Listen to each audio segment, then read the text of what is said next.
Bonjour et bienvenue au cœur des relations professionnelles, le podcast qui te permet de développer ton entreprise en maîtrisant l'art des connexions influentes. Que tu sois entrepreneur, dirigeant ou en quête d'inspiration, ici je t'offre des clés pratiques, des témoignages puissants, des conseils d'experts et des outils concrets applicables immédiatement.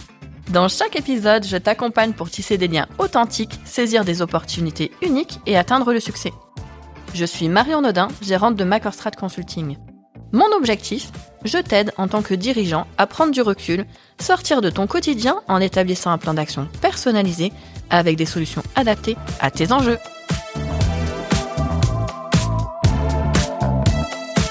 Comment gères-tu tes projets internes ?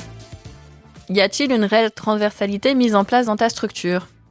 Tu te dis que tes projets n'avancent pas suffisamment vite, que tes équipes ne sont pas coopérantes ou encore tu n'as pas le temps d'aller jusqu'au lancement de tes projets.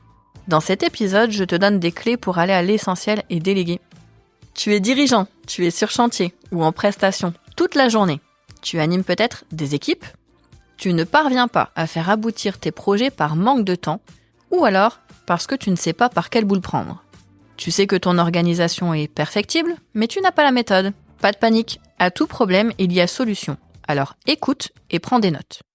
Si tu souhaites améliorer l'organisation de ta structure, le premier point serait de noter ton activité sur plusieurs semaines.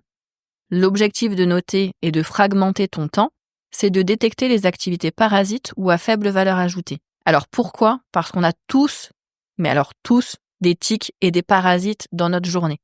Typiquement, par exemple, laisses-tu ta messagerie Outlook ou Gmail ouverte toute la journée ? Eh bien, je te dirais, même si je le fais de temps en temps, c'est pas le bon plan. Parce que t'es parasité avec les notifications et du coup, tu perds en fait en termes de concentration. Le deuxième point, ça va être de déterminer l'urgent de l'important. Alors, c'est un truc bête, on en parle régulièrement, le connaît de nom et de nom.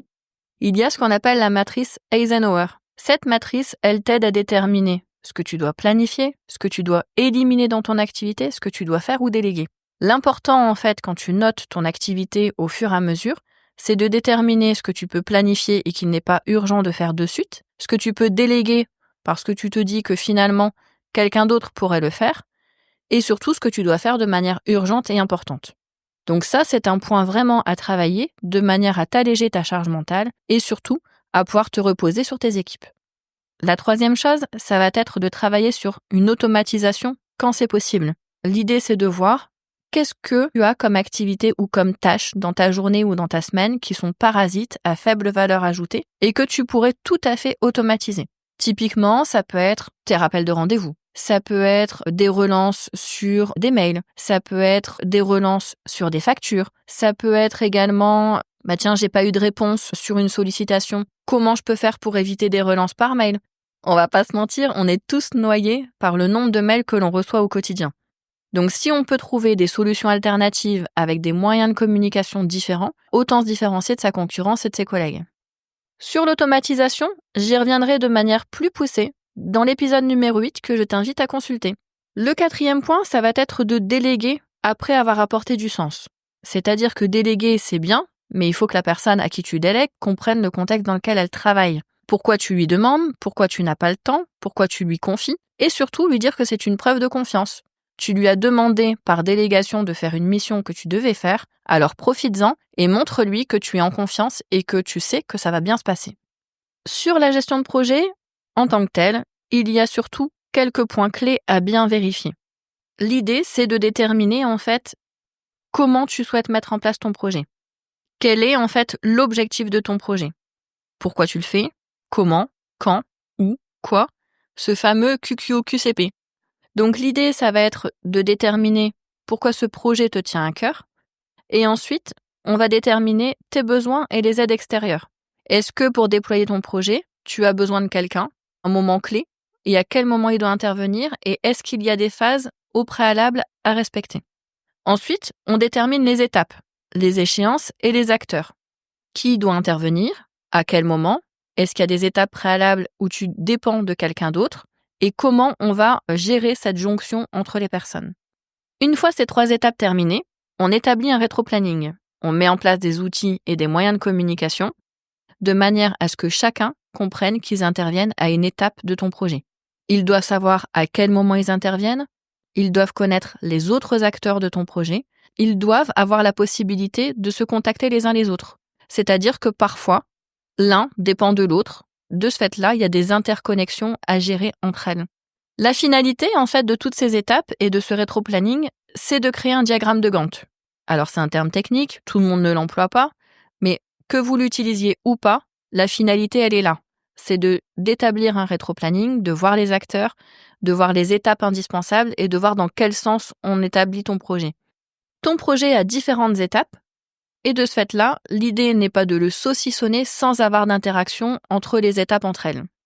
Après plusieurs collaborations sur des projets de tournage vidéo, je vous propose d'écouter le témoignage de Frédilus qui n'a pu être présent lors de l'enregistrement.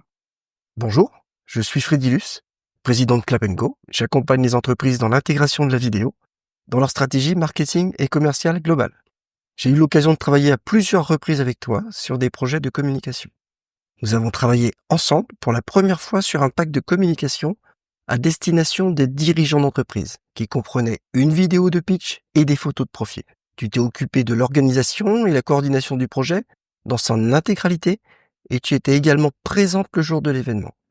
MacorStrat Consulting est une structure avec laquelle j'apprécie de collaborer car je sais que le projet va être travaillé, organisé, coordonné et bien se dérouler. Marion, tu apportes ta touche de gaieté et de chaleur humaine au tournage, ce qui permet la mise en confiance et la détente de la personne filmée. Tu es percutante sur tes feedbacks, ce qui permet aux personnes de donner le meilleur d'elles-mêmes. Tu tiens les délais annoncés et tu sais être source de propositions. Essayer tes prestations, c'est adopter. Merci à Frédilus d'avoir apporté son témoignage sur les différents projets exécutés et à venir.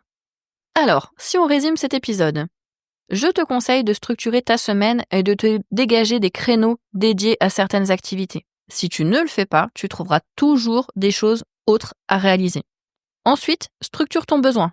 Pourquoi tu as ce projet? À quoi il sert? Quelle est la finalité? Reste focus sur ton objectif. Pourquoi avoir cet objectif et pourquoi tu souhaites le mettre en place? Quelles sont les conséquences si tu ne mets pas en place ce projet? Enfin, maintiens du lien entre les acteurs et coordonne-les. Ça n'est pas inné de travailler ensemble. Tu dois prendre sur toi pour les aider à travailler ensemble. Si tu souhaites en savoir plus, consulte les outils publiés sur mon blog. J'espère que tu as noté les conseils pratiques prodigués. Si tu n'as pas eu le temps de tout retenir, réécoute de manière posée cet épisode pour prendre des notes. Si tu n'es pas à l'aise sur cette thématique, si ça te prend la tête ou que tu n'as pas envie de travailler en co-construction, réserve dès maintenant un rendez-vous découverte à l'aide du lien en commentaire. Je te remercie d'avoir écouté cet épisode d'Au cœur des relations professionnelles. Si cet échange t'a inspiré ou si tu souhaites discuter de tes propres enjeux professionnels, n'attends plus pour passer à l'action. Rendez-vous sur notre site macorstratconsulting.com pour prendre contact et réserver ton rendez-vous personnalisé. On va construire ensemble les étapes qui te mèneront à ta réussite. Partage-nous tes propres expériences en commentaire et n'hésite pas à parler d'Au cœur des relations professionnelles autour de toi. Abonne-toi à notre podcast sur ta plateforme d'écoute favorite et reçois des alertes à chaque nouvelle publication.